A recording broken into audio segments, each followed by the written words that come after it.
I understand that you're looking for more in-depth research. I'll gather comprehensive information on the topic you've specified, ensuring that it covers all relevant aspects and details. Please hold on for a moment as I compile a thorough response that meets your expectations. Entendi. Vou expandir o roteiro significativamente para atingir os 35.000 caracteres solicitados. Vou adicionar mais profundidade narrativa, desenvolvimento de personagens, cenas adicionais e detalhes históricos. Aguarde momento enquanto crio a versão expandida. Script: Eat first, I'll pretend I already ate. Expanded version: September 1945. The war was over, but the suffering wasn't. In a makeshift prisoner-of-war camp on the outskirts of Okinawa, hundreds of Japanese civilians and soldiers sat behind barbed wire, their eyes hollow, their bodies weak. The Americans had won, but victory tasted bitter when you looked into the faces of the defeated. Among those faces was Yuriko Sato, a 32-year-old widow clutching her 7-year-old son Kenji. As he coughed blood into a torn piece of cloth, she whispered the same lie she'd been telling for weeks. "Eat first, Kenji. I already ate." But Sergeant Frank O'Brien, the American cook ladling watery rice into tin bowls, knew better. He'd seen that look before, in his own mother's eyes during the Depression, when she'd skip meals so her children could eat. And it broke something inside him he didn't know could still break. The camp stretched across a muddy field that had once been farmland, now trampled into a gray wasteland by military boots and monsoon rains. Rows of tattered tents housed over 300 prisoners, mostly women, children, and elderly men. The younger men, the soldiers, were kept in a separate section behind double fencing, guarded more heavily by sentries with rifles and watchful eyes. The Americans had set up a mess tent near the center of the compound, a large canvas structure that smelled of boiled rice and rust from the metal cooking pots. Twice a day, at dawn and dusk, prisoners lined up for their rations. A tin cup of rice, sometimes a thin vegetable soup made from whatever the supply trucks brought in, occasionally a piece of salted fish or a hard biscuit. It wasn't much, barely enough to sustain life, but it was more than many of these people had eaten in months, perhaps years. The island of Okinawa had been devastated by the battle that raged for 82 days, one of the bloodiest campaigns of the Pacific War. Entire villages had been reduced to rubble, families torn apart, survivors left to wander through the ruins searching for loved ones who would never be found. When the Americans finally secured the island, they faced a humanitarian crisis. Tens of thousands of displaced civilians, many of them wounded, starving, traumatized. The military set up camps like this one, temporary holding facilities where prisoners could be processed, identified, and eventually released or relocated.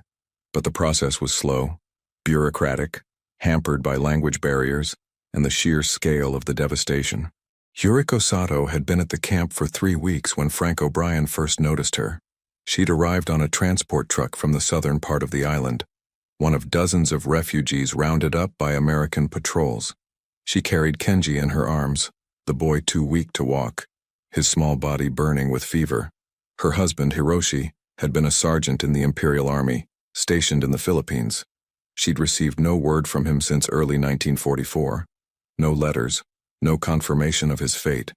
In her heart, she knew he was dead, knew that he'd died far from home, probably in some nameless jungle, his body left to decay in the tropical heat.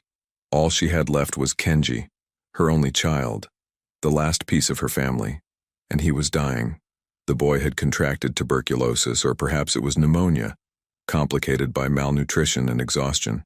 The camp doctor, an overworked American medic named Lieutenant Peterson, had examined Kenji and given him some sulfa pills, but they weren't enough. The boy needed rest, warmth, proper nutrition, things that were in short supply in a prisoner-of-war camp. Peterson had done what he could, but there were hundreds of sick people in the camp, and he was only one man with limited supplies. He told Yuriko to keep the boy warm, to make sure he ate, and to pray. That was all he could offer. So Yuriko made a choice, the only choice a mother could make. Every meal she would take her tin bowl of rice, sit beside Kenji in their corner of the tent, and pretend to eat. She would lift the spoon to her lips, tilt it as if swallowing, then lower the bowl and quietly transfer the food to her son's bowl when she thought no one was watching. She told him she'd already eaten at the distribution line, told him she wasn't hungry, told him that the Americans gave extra rations to the cooks. and she'd had her fill. Kenji, too young and too sick to question her, believed every word. He ate what she gave him, slowly, painfully, his small hands trembling as he held the spoon. And every day, Yuriko grew weaker, her body consuming itself to keep her alive. Frank O'Brien noticed her on the 4th day of her stay. He was standing behind the serving line in the mess tent, a large man with broad shoulders and calloused hands, scooping rice from a massive pot that sat on a field stove. He'd been doing this job for 2 months now, ever since his unit had been assigned to camp duty after the fighting ended. It was monotonous work, mind-numbing, but it was better than combat. At least here, nobody was shooting at him. At least here, he could sleep at night without wondering if a mortar round would land on his foxhole. But the work wore on him in different ways. Every day he looked into the faces of the prisoners as they filed past, and he saw the same thing: defeat, despair, hunger. These weren't soldiers, not most of them. They were farmers, shopkeepers, teachers, mothers with children. They were people who'd been caught in the machinery of war, ground down by forces beyond their control. Frank tried not to think about it too much, tried to maintain the professional distance that the military demanded. These were enemy civilians, he reminded himself. Their country had started this war, had attacked Pearl Harbor, had killed thousands of American boys. He'd lost friends in this war, good men like Eddie Kowalski and Tommy Chen, guys he'd trained with, fought beside, watched die. Why should he care if these people were suffering? They'd brought it on themselves. But then he saw Yuriko, and something shifted. She was standing in line, holding Kenji against her hip, the boy's head resting on her shoulder. She was thin, terribly thin, her cheekbones sharp beneath her skin, her eyes sunken deep in their sockets. Her hair, once probably thick and black, was now brittle and streaked with gray, though she couldn't have been more than 35. She wore a tattered kimono, faded and stained, tied with a piece of rope because the original sash was long gone. But it wasn't her appearance that caught Frank's attention. It was the way she looked at her son. There was a desperation in her gaze, a fierce, protective love that transcended language, culture, nationality. It was a look Frank recognized because he'd seen it before, in his own mother's eyes during the Great Depression, when his family had nothing, and his mother would go without so her children could eat. Frank filled Yuriko's bowl with rice, handed it to her, and watched as she walked away. She found a spot near the edge of the tent, sat down on the dirt floor and placed Kenji beside her. The boy was coughing, a wet, rattling sound that made Frank wince. Yuriko rubbed his back, whispering to him in Japanese, soothing words Frank couldn't understand but whose meaning was universal. Then she picked up her bowl, lifted the spoon to her mouth, and pretended to eat. Frank saw it clearly. The spoon touched her lips, but she didn't swallow. She lowered the bowl, glanced around to make sure no one was watching, then scooped the rice into Kenji's bowl. The boy ate slowly, mechanically, his small body shaking with each breath. Frank turned away, a knot forming in his stomach. He told himself it wasn't his business, that he couldn't get involved, that there were rules and regulations and a chain of command. But the image stayed with him. That night, lying in his bunk in the guards' barracks, he couldn't sleep. He kept seeing Yuriko's face, kept hearing Kenji's cough, kept thinking about his own children back home in Ohio. Tommy was 8 now. Susan was 6. They were safe, well-fed, living with their mother in a small house on Maple Street. Frank hadn't seen them in over 2 years, hadn't held them, hadn't heard their laughter. He missed them with an ache that never went away, a constant pain in his chest that no amount of whiskey or cigarettes could numb. And he thought about what he would do if he were in Yuriko's position. If his children were starving and he had only one bowl of rice, he knew exactly what he'd do. He'd do the same thing she was doing. The next day, Frank watched Yuriko again. Same routine. She took her bowl, sat with Kenji, pretended to eat, then gave him the rest. The boy was so weak he could barely hold the spoon, but he ate every bite, trusting his mother's lie. Frank felt something twist in his chest, a mix of anger and sadness and guilt. He turned to Private Matthew Reynolds, the 19-year-old kid who helped him in the kitchen. Matt was from Tennessee, a farm boy with a thick drawl and a chip on his shoulder. He was a good soldier, followed orders, worked hard, but he was angry, filled with a rage that simmered just beneath the surface. His older brother, Jack, had been killed at Iwo Jima, shot by a Japanese sniper while trying to rescue a wounded Marine. Matt had enlisted 2 weeks after getting the telegram, driven by a need for revenge that consumed him. He'd volunteered for this camp assignment hoping to get some kind of payback, even if it was just serving slop to prisoners and watching them suffer. Frank asked Matt if he'd noticed the woman with the sick kid. Matt glanced over, shrugged, and said he didn't pay attention to their faces, didn't want to. He said they all looked the same to him, just a bunch of defeated enemies who deserved whatever they got. Frank didn't push it. He knew Matt was still grieving, still angry, still looking for someone to blame. Hell, they all were. The war had taken something from everyone, left scars that would never fully heal. But Frank couldn't shake the feeling that something was wrong, that this war had taken enough from everyone, and maybe it was time to stop taking. On the 6th day, Frank broke protocol. He waited until Yuriko came through the line, her eyes downcast, her movements slow and unsteady. When she held out her bowl, Frank gave her an extra scoop of rice, more than the regulation portion. She looked up at him, startled, her eyes wide with surprise and fear. For a moment, they just stared at each other. Two people from opposite sides of the world, separated by language and history and war, but connected by something deeper, something human. Frank didn't say anything, just nodded and moved on to the next prisoner. But Matt noticed. After the meal service was over and the prisoners had filed out, Matt confronted Frank in the back of the tent, his face flushed with anger. "Why'd you give that woman extra food?" Matt demanded, his voice tight. "You know the regulations. Everyone gets the same portion, no exceptions." Frank wiped his hands on his apron, choosing his words carefully. "My hand slipped. Gave her too much by accident." "Bullshit," Matt shot back. "I saw you. You did it on purpose. You're giving extra food to the enemy." Frank turned to face him, his jaw set. "She's not the enemy, Matt. She's a mother trying to keep her kid alive. There's a difference." "There's no difference," Matt said, his voice rising. "They're all the enemy. They killed Jack. They killed thousands of our boys, and you're giving them extra food? What the hell is wrong with you?" Frank took a deep breath, forcing himself to stay calm. "I get it, Matt.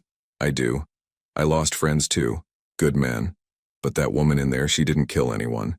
Neither did her kid. They're just trying to survive, same as us." Matt shook his head, his fists clenched. "You're getting soft, Sarge. You're letting them get to you.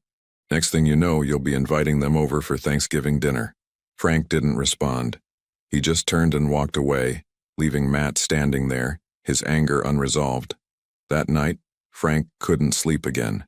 He kept thinking about Yuriko, about Kenji, about the lie she told every day. He thought about his own mother, Margaret O'Brien, who'd done the same thing during the Depression. She'd worked 2 jobs, cleaned houses and took in laundry, and still there were nights when there wasn't enough food. Frank remembered coming home from school, hungry and tired, and finding a plate of bread and butter waiting for him. His mother would sit at the table, smiling, telling him she'd already eaten at work. He believed her, just like Kenji believed Yuriko. It wasn't until years later, when he was older, that he realized the truth. She'd been starving herself so he and his siblings could eat. The memory hit Frank like a punch to the gut. He sat up in his bunk, his heart pounding, and made a decision. He couldn't change the war, couldn't bring back the dead, couldn't undo the suffering. But he could do this one small thing. He could help one woman and her son. It wasn't much, but it was something. And maybe, just maybe, it would make a difference. The next morning, Frank went to see Colonel Henry Garrison, the camp commander. Garrison's office was in a small wooden building near the main gate, a sparse room with a desk, a filing cabinet, and a map of Okinawa on the wall. Garrison was a tough, no-nonsense officer, a veteran of the First World War who'd seen more than his share of suffering. He'd fought in the trenches at Belleau Wood, had watched friends die in the mud, had come home with scars both visible and invisible. He ran the camp with efficiency and fairness, following the rules but not without compassion. Frank respected him, trusted him, and hoped he would understand. Frank knocked on the door and entered when Garrison called out. The colonel was sitting at his desk, reading through a stack of reports, a cigarette burning in an ashtray beside him. He looked up, his weathered face showing the exhaustion of a man who carried too much responsibility. "What is it, Sergeant?" Garrison asked, his voice gravelly. Frank stood at attention, then relaxed when Garrison waved him to sit. "Sir, I wanted to talk to you about one of the prisoners. A woman named Yuriko Sato. She's got a sick kid, about 7 years old. Tuberculosis, maybe pneumonia. She's been giving him her food, starving herself to keep him alive. Garrison leaned back in his chair, studying Frank. And you want me to do what exactly? Give her extra rations, sir. Maybe some medicine for the boy. Anything that might help. Garrison was silent for a moment, his eyes thoughtful. Then he sighed and stubbed out his cigarette. I understand your concern, Sergeant. I do. But we have rules, regulations. If we start giving extra food to one prisoner, we'll have to give it to all of them. And we don't have enough supplies for that. The logistics chain is stretched thin as it is. Frank leaned forward, his voice earnest. Sir, this is different. This woman is dying. Her kid is dying. If we don't do something, they won't make it another week. Garrison rubbed his face, the weight of command heavy on his shoulders. You think she's the only one? There are 300 people in this camp, Sergeant. Most of them are sick, starving, traumatized. I can't save them all. None of us can. We do what we can with what we have, and we follow the rules. That's all we can do. Frank felt frustration rising in his chest, but he kept his voice steady. With respect, sir, following the rules isn't always the right thing.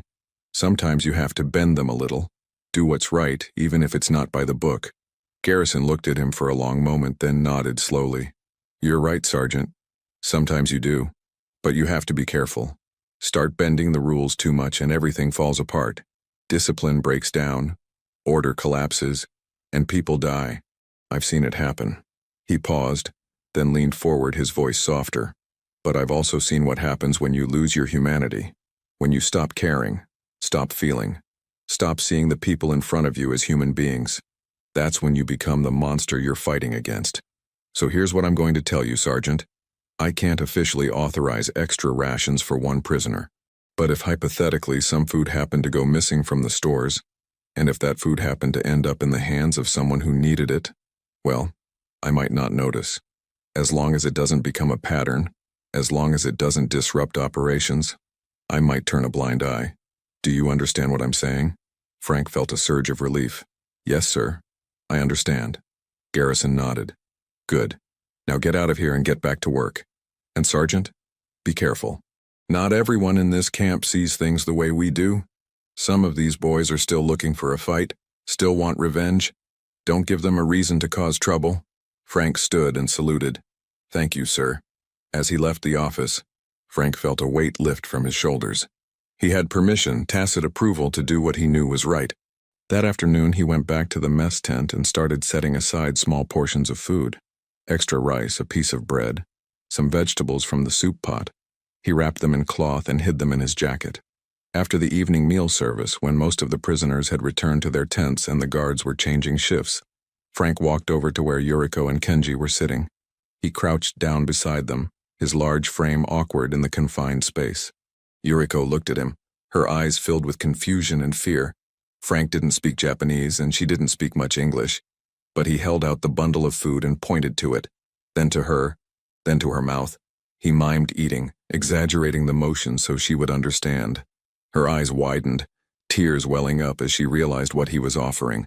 She took the bundle with trembling hands, bowing her head repeatedly, whispering words Frank couldn't understand, but whose meaning was clear.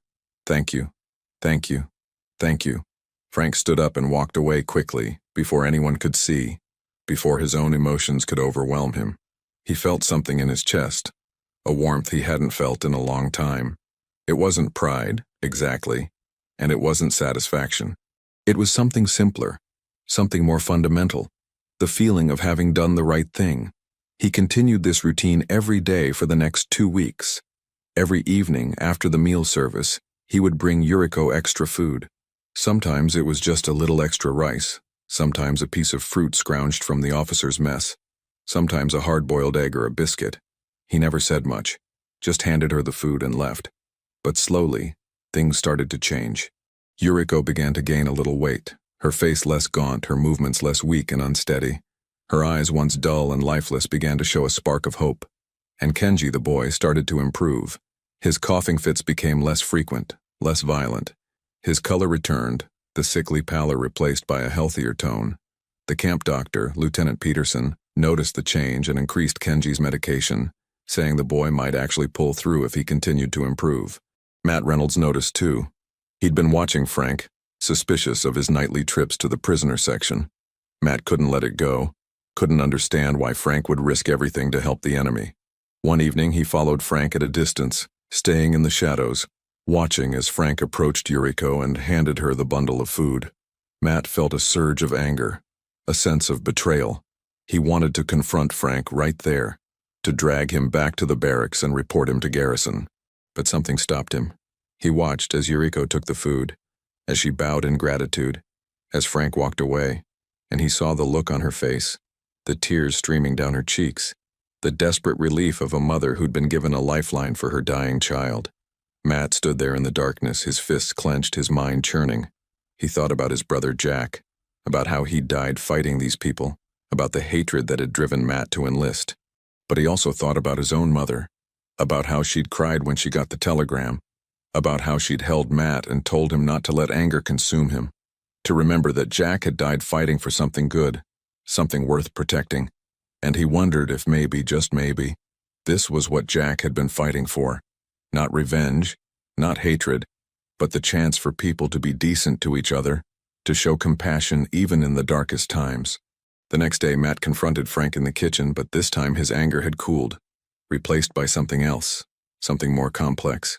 "I saw you last night," Matt said quietly. "Saw you giving food to that woman." Frank tensed, ready for a fight. "Yeah? You going to report me?" Matt shook his head slowly.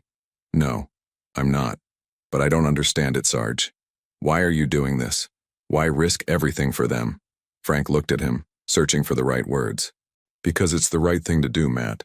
Because that woman is a mother and her kid is dying, and if I can help, then I have to. It's not about sides or enemies. It's about being human." Matt was silent for a long moment, then he nodded. "My brother used to say something like that.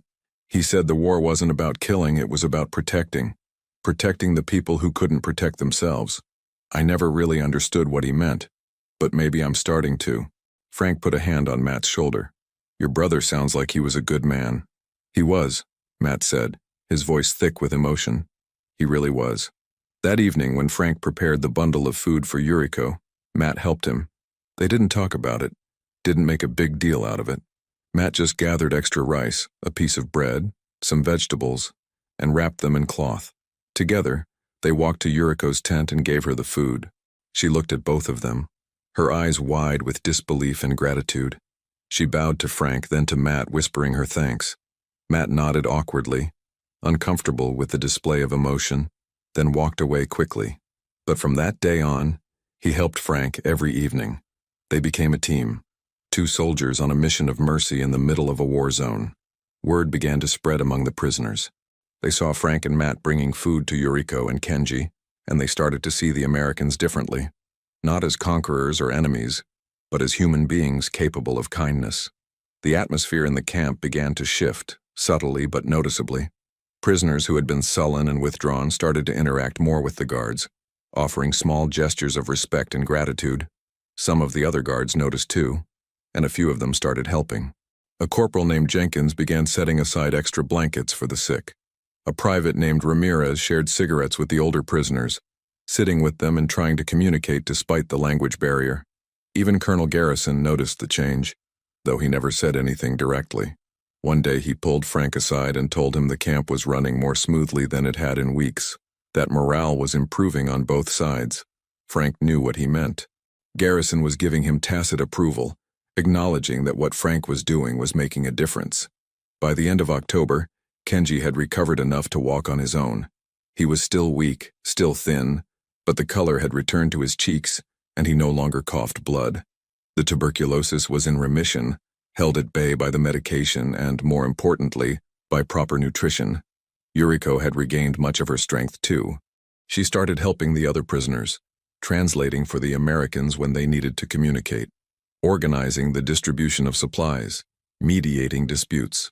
She became a bridge between the two groups, a symbol of reconciliation in a place that had been defined by conflict and suffering.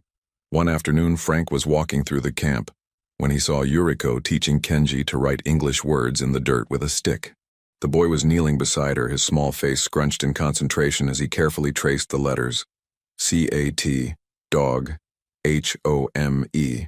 Yuriko was smiling, encouraging him. praising his efforts. Kenji looked up at her and laughed, a bright, joyful sound that seemed out of place in the grim surroundings. Frank stopped and watched them, feeling something he hadn't felt in a long time. Hope. He thought about his own children, about Tommy and Susan learning to read and write, about the world they would inherit, and he wondered if maybe, just maybe, there was a chance for something better, a chance for people to see past their differences, past their anger and grief, and recognize the humanity in each other. As the weeks turned into months, the camp began to change in more fundamental ways. The prisoners were gradually released, sent to relocation centers where they could be reunited with family members, or allowed to return to their villages if they had homes to go back to. The process was slow, hampered by bureaucracy and the massive scale of the displacement, but it was happening. Yuriko and Kenji were among the last to leave. They had no home to return to. Their village had been destroyed in the battle, their house reduced to rubble, but arrangements were being made to send them to a relocation center in the north, where they could start rebuilding their lives. On their final day at the camp, Yuriko approached Frank as he was cleaning up after the morning meal. She walked slowly, Kenji holding her hand, both of them looking healthier and stronger than they had in months. Frank saw them coming and set down the pot he was scrubbing. Yuriko stopped in front of him and bowed deeply, a formal gesture of respect and gratitude. Then she reached into the pocket of her kimono and pulled out a small piece of cloth. It was embroidered with a delicate image, a cherry blossom in full bloom, its petals rendered in pink and white thread. The craftsmanship was exquisite, the work of someone who had spent hours on this tiny piece of art. She held it out to Frank, her hands trembling slightly. "Thank you," she said in halting English, the words carefully practiced. "You save my son. You save me. This, for you, to remember." Frank took the cloth, his throat tight with emotion. He wanted to say something to tell her that she'd saved him too, that her courage and love had reminded him why he'd become a soldier in the first place. Not to kill, but to protect, to help, to make a difference. But the words wouldn't come. His eyes were burning, tears threatening to spill over, and he didn't trust his voice. So he just nodded, holding the embroidered cherry blossom carefully as if it were the most precious thing in the world. Because in that moment, it was.